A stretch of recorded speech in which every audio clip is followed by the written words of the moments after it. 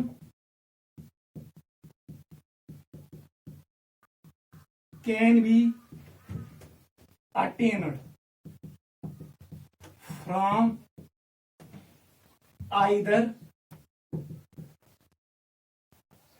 either side. देखो, मतलब आप रिएक्टेंट से जाओगे, ए प्लस बी से आपने स्टार्ट किया, आपको मिला सी प्लस डी.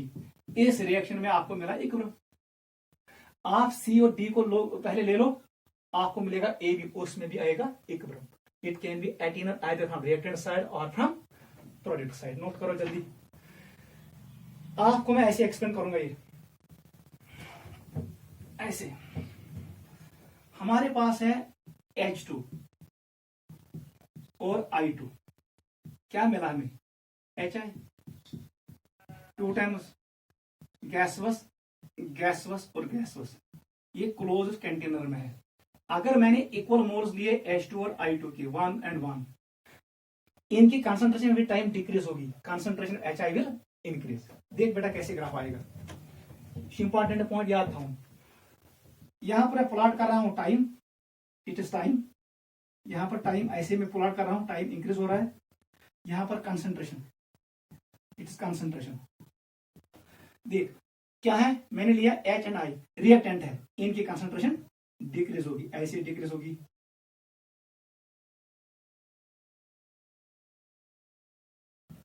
ऐसे आ जाओ, डिक्रीज हुई कंसंट्रेशन. ठीक है बेटा, ये किसकी? It represents H2 and I2. बताओ with time concentration of products ये क्या रिप्रेजेंट करेगा? It is HI. ठीक है. अब देखिए यहां पर ऐसे,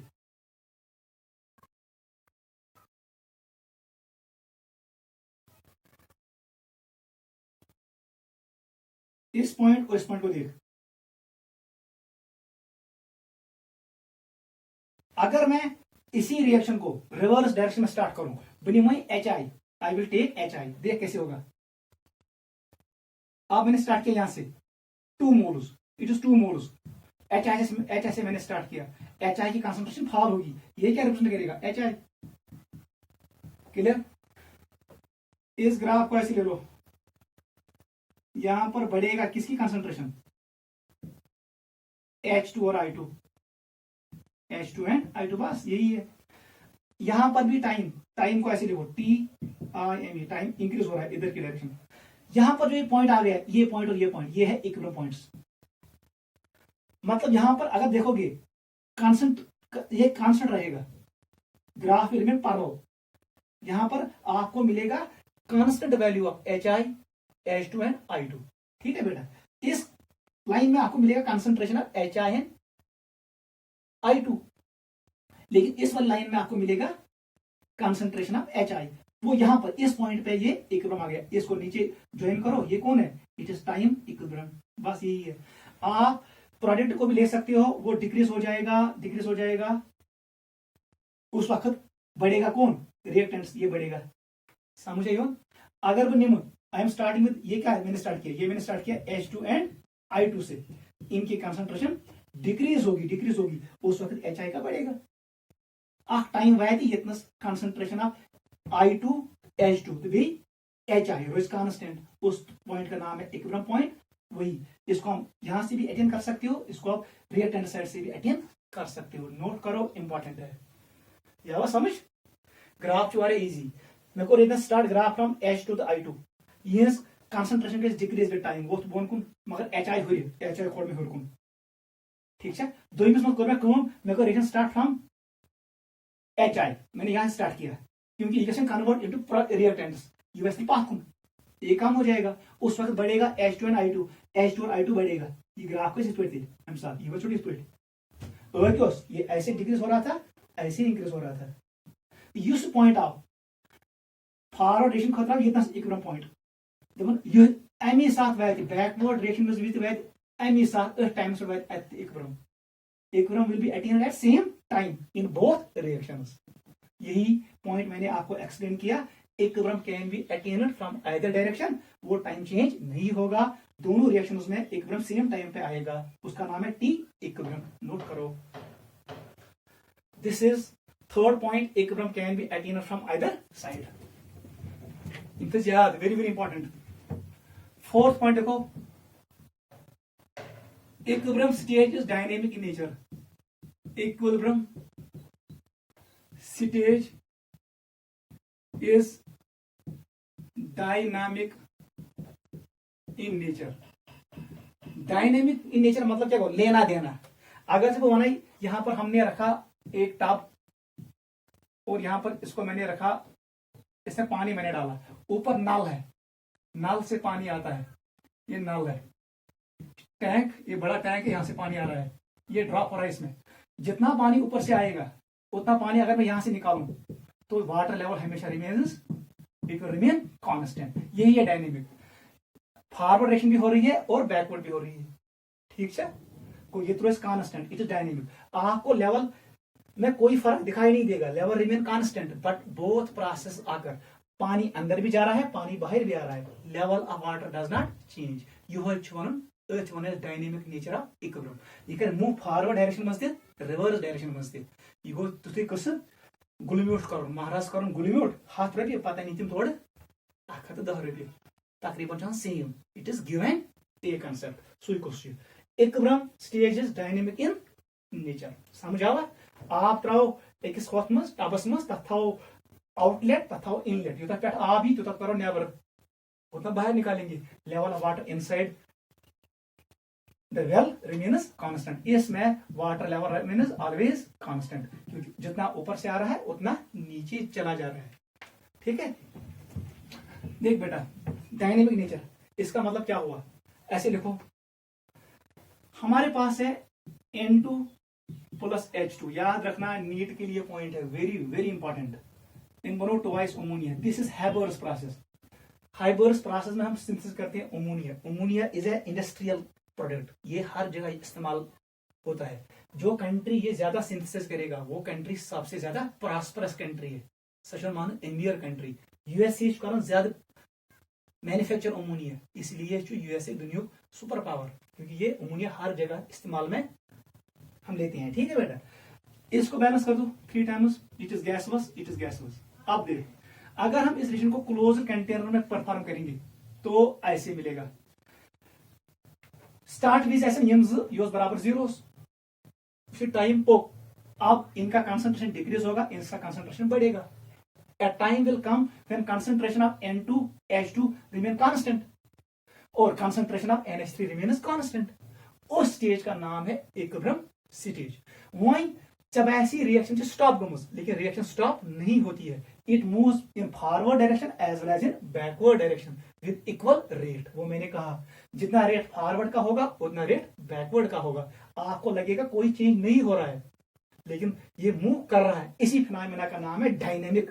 डायनेमिक मतलब वो पाकुन, स्टैटिक मतलब वो रुकुन। It is dynamic, it is in motion.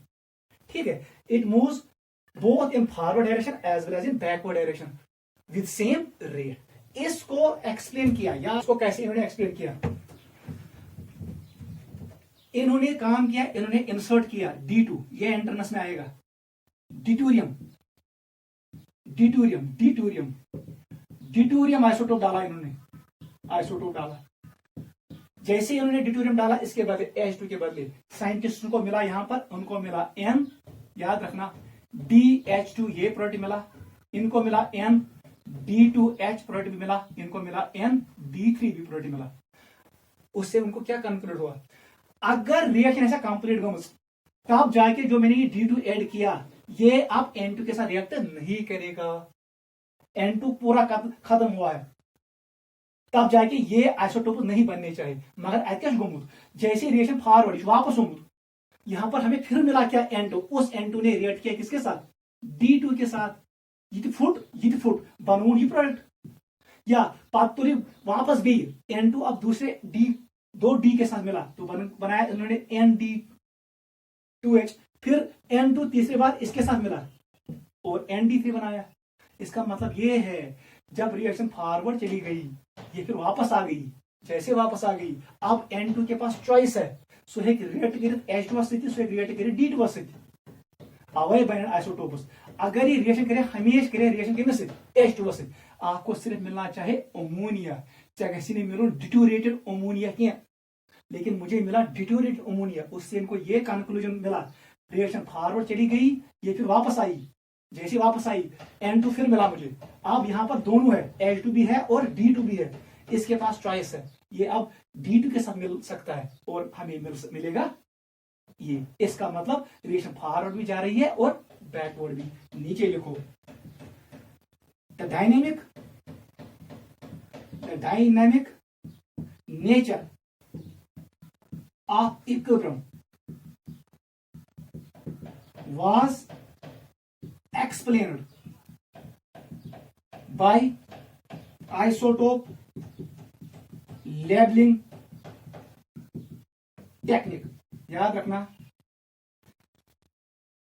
They use, ये इंपॉर्टेंट है नीट के लिए, कौन सा आइसोटोप ने यूज किया, डिटूरियम। दे यूज डिटूरियम आइसोटोप इन हैबर्स प्रोसेस। इस प्रोसेस का नाम क्या बेटा, जिससे हम अमोनिया बनाते हैं, इसका नाम है हैबर्स प्रोसेस। याद रखना पगा ये क्वेश्चन वन सा केम टेक्निक थ्रू लोग पता ये आइसोटोप, ये डायनेमिक इन नेचर। आपको आइडिया आना चाहे आइसोटोप लेबलिंग टेक्निक, ये किस रिएक्शन में हमने एक्सप्लेन किया, in case of Haber's reaction that पूरा यूज आइसोटोप हाइड्रोजन के isotope of nitrogen, isotope of hydrogen, उसका नाम क्या था, डिटूरियम, D2 ने यूज किया। वेरी वेरी इंपॉर्टेंट, नोट करो। दिस इज फोर्थ, हुआ क्लियर, ऐसे ही याद रखना। फिफ्थ पे आ जाओ। Fifth, catalyst does not affect, याद रखना catalyst does not affect equilibrium, ये इक्विलिब्रियम को इफेक्ट नहीं करता है। एंट्रेंस में याद रखना इट ओनली अफेक्ट्स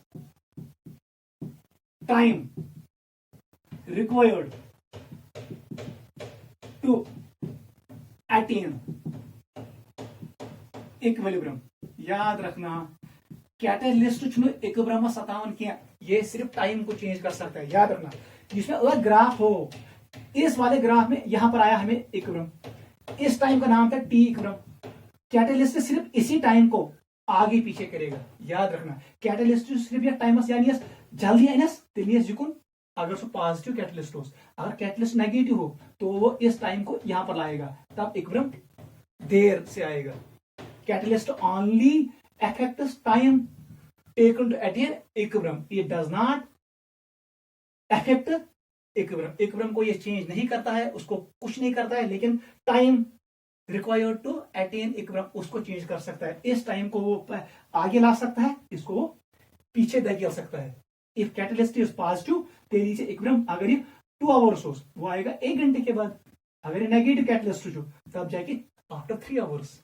वो इस टाइम को चेंज करता है, बाकी वो इक्विलिब्रियम को कुछ नहीं करता है. हमेशा याद रखना, नोट करो. पॉइंट नंबर 6 देखो.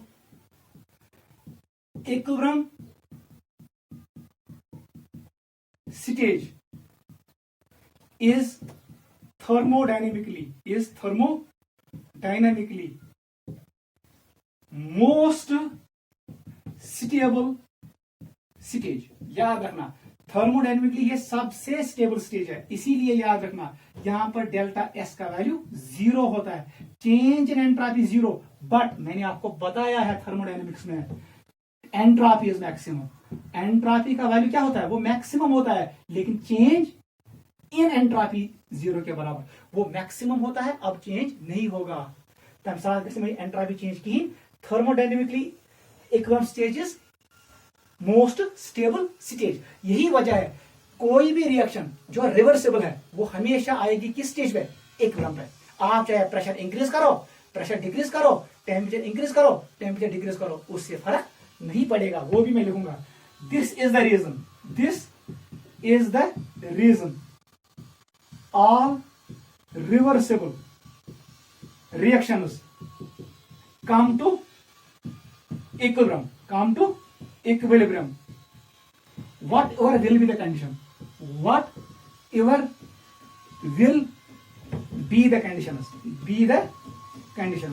conditions क्या आप रखोगे, आप कंडीशंस रखो. हाई टेम्परेचर रखो, लो टेम्परेचर रखो, हाई प्रेशर रखो, लो प्रेशर रखो. आप कुछ भी रख सकते हो, लेकिन ये हमेशा आएगा किस कंडीशन पे, इक्विलिब्रियम में आएगा. नोट करो, this is the reason all reversible reactions come to equilibrium. वो हमेशा पहुंचते कहां पर, equilibrium, because that stage is stable stage. Whatever will be the condition आप कुछ भी रखो. नोट करो. ये है 6th. 7th लिखो. इथुन equilibrium A plus B gives C plus D. At equilibrium all are present. A भी मौजूद होगा, B भी मौजूद होगा, C भी मौजूद होगा और D भी मौजूद होगा. लिखो, no species is equal to 0 at equilibrium. No species is equal to 0. No species is equal to 0 at equilibrium. All reactants and all products are present at equilibrium. ये पॉइंट भी याद रखना. at equilibrium सारे मौजूद होते हैं, मतलब वहां पर हमें मिलेगा test for A, test for B भी शो करेगा, टेस्ट फॉर सी भी शो करेगा और टेस्ट फॉर डी भी शो करेगा. सबका टेस्ट शो करेगा ये इक्विलिब्रियम पे, क्योंकि सारे मौजूद होते हैं. कोई 0 के बराबर नहीं होता, किसी की कंसंट्रेशन इक्वल टू 0 नहीं है. नो स्पीसीज मतलब no concentration of no species, ऐसे लिखिए, concentration of no species is equal to 0. Note करो, इंपॉर्टेंट है. 7th point. ठीक है बेटा, वेरी वेरी इंपॉर्टेंट. ये पूरे पॉइंट्स आप दिमाग में रखना. पॉइंट नंबर 8 लिखो. एट इक्विलिब्रियम वो मैंने आपको बताया, डेल जी का वैल्यू किसके बराबर, 0. Change in free energy equal to 0. ये पॉइंट भी याद रखना. पॉइंट नंबर 9 लिखो. ये इंपॉर्टेंट है. हमारे पास एक रिएक्शन है, सोडियम नाइट्रेट को मैंने ऐड किया पोटेशियम सल्फेट. क्या ऐड किया, पोटेशियम सल्फेट. हमें मिला सोडियम सल्फेट और मिला potassium nitrate. It is 2 times. बस हो गया रिएक्शन बैलेंस. यस. सेकंड, ये एक रिएक्शन मैंने दिखाई, सेकंड मैं ऐसे शो करता हूं. NaCl प्लस AgNO3 हमें मिलेगा AgCl, ठीक है, plus NaNO3 very very important. ये ऊपर वाली रिएक्शन एक्वस फेज में है, ये भी एक्वस है, ये भी एक्वस है, ये भी एक्वस है, वेरी वेरी इंपॉर्टेंट। NaCl भी एक्वस फॉर्म में लिया, सिल्वर नाइट्रेट भी एक्वस। ये रिएक्शन मैंने आपको शो दिखाई है एक जगह लिंडाल्टस ट्यूब में, जब मैंने आपको बताया law of conservation of mass, उस लॉ में मैंने आपको ये शो किया। ये है प्रेसिपिटेट, याद रखना, it is PPT, very very important. ये सॉलिड होगा, ठीक है। ये है aqueous, it was first reaction, it is second reaction, it is third. यहां पर मैंने लिया मैग्नीशियम को मैंने पुट किया वाटर में, मुझे मिला मैग्नीशियम हाइड्रोक्साइड और यहां पर मिला H2 गैस। घर में बैलेंस करना रिएक्शन। अब देख बेटा, इन तीन रिएक्शन में कौन इक्विलिब्रियम शो करेगा, ये एंट्रेंस में आता है। ये वाली रिएक्शन अब मैं जल्दी बताता हूं आपको, ऊपर वाली रिएक्शन शो करेगा, नीचे वाली रिएक्शन नहीं करेगा शो इक्विलिब्रियम, ये भी नहीं करेगा शो। आप क्या याद रखोगे, अगर किसी रिएक्शन में हमें मिला प्रेसिपिटेट, क्या मिला, या हमें मिला कोई गैस व स्पीसीज जो इक्विलिब्रियम सिस्टम से बाहर चला गया, वो रिएक्शन कभी इक्विलिब्रियम पे नहीं आएगी। वेरी वेरी इंपॉर्टेंट, या समझ। अगर कोई रिएक्शन मज बनो प्रेसिपिटेट, याद रहो गैस व स्पीसीज यो सिस्टम मज नेबर द्राव, तथ रिएक्शन मज यह इक्विलिब्रियम। हेमी रिएक्शन मज सारी एक्वस, इसमें आएगा इक्विलिब्रियम। बनी रिएक्शन मज प्रॉब्लम, यहां पर सिल्वर क्लोराइड हमें मिला एज ए प्रेसिपिटेट, ये बाहर निकल रहा है, अब ये इक्विलिब्रियम अटेन नहीं करेगा। त्रेवी रिएक्शन मज गड़बड़, H2 गैस, वो एटमॉस्फेयर में चला जाएगा, यहां पर भी इक्विलिब्रियम नहीं आएगा। वही मैं लिखूंगा point number 8, very very important. लिखो 8 पॉइंट लिख सा, if in a reaction, if in any reaction, any species, ऐसे देखो, if in a reaction any species moves out of system as precipitate or gaseous species, अगर ये द्रव neighbour as precipitate or gaseous species, then that reaction will never come to the equilibrium stage. Then that reaction will never come to the equilibrium stage. Note करो जल्दी, clear.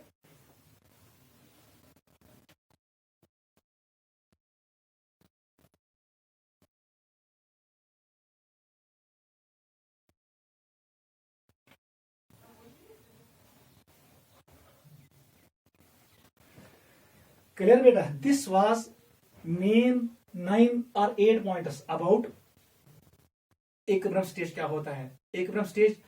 वो stage होता है reversible reaction का, जहां पर rate of forward reaction equal to rate of backward reaction, और जहां पर जो सिस्टम के मेजरेबल प्रॉपर्टीज हैं, प्रेशर, टेम्परेचर, डेंसिटी, वो सारा कलर दैट रिमेन्स कांस्टेंट, वो चेंज नहीं होगा विद टाइम, ठीक है। उसके बाद मैंने आपको बताया it is dynamic in nature, it can be attained from either direction, ठीक है। उसको मैंने आपको शो किया ग्राफ हर जगह, ठीक है। फिर मैंने आपको बताया ये थर्मोडायनेमिकली मोस्ट स्टेबल पॉइंट होता है। आपको मैंने ये भी बोला concentration of no species is present 0, किसी की कंसंट्रेशन 0 के बराबर नहीं होती है एट इक्विलिब्रियम, हर कोई मौजूद होता है। और फिर मैंने आपको लास्ट में ये पॉइंट बोला, अगर किसी रिएक्शन में कोई प्रोडक्ट सेपरेट हुआ एज गैस और प्रेसिपिटेट, प्रोडक्ट बना गैस और प्रेसिपिटेट, वो रिएक्शन कभी इक्विलिब्रियम स्टेज पे नहीं आएगी। आप इसको एक बार घर में चेक करना। आज का जो मेरा लेक्चर था वो मैंने आपको सिखाया what is equilibrium, reversible and irreversible reactions, definition of equilibrium and properties of equilibrium stage. कल हम कंटिन्यू करेंगे टाइप्स ऑफ इक्विलिब्रियम, वो होता क्या है, उसके बाद हम पढ़ेंगे लॉ ऑफ केमिकल इक्विलिब्रियम है and properties of equilibrium constant. तब तक आप इसको रिवाइज करो, आज के लिए काफी है। बाय।